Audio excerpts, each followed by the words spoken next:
મુક્તાનંદ બાપુના આશીર્વાદથી હરિઓમ ફોજ દ્વારા જે સમૂહ લગ્ન અને સમૂહ જનોઈનું પ્રથમ આયોજન એ પણ આટલું બધું સફળ થાય તો સ્વાભાવિક છે આપણને બધાને આનંદ થાય। ત્યારે મંચ ઉપર ઉપસ્થિત પૂજ્ય મુક્તાનંદ બાપુ, એવા જ પૂજ્ય સાધ્વીજી પ્રજ્ઞા ઠાકુરજી, પૂજ્ય ભક્તિ સ્વામી, આ ઉપરાંત આપણા આદરણીય સાંસદ શ્રી રામભાઈ મોકરિયા,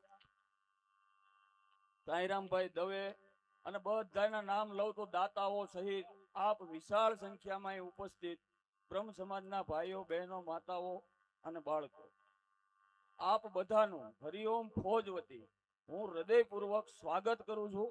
અને આ કાર્યક્રમ ભવ્યાતિ ભવ્ય થયો એ બદલ અમારા હરિઓમ ફોજના 4000 યુવાનોને બાપુ હું શ્રેય આપું કે જેમણે અથાગ પ્રયત્ન કર્યો અને આજે આપણે જોઈ રહ્યા છીએ કે વિશાળ સંખ્યામાં અહીં ઉપસ્થિત અને આ બેનો દીકરીઓને જે અહીંથી અમે લગ્ન કરાવ્યા છો એ બહેનોએ પણ હવે આજથી તમારે નક્કી કરવાનું કે અમારે 4000 વાલી છે, 4000 પરિવાર અમે તમારી સાથે કનેક્ટ છીએ।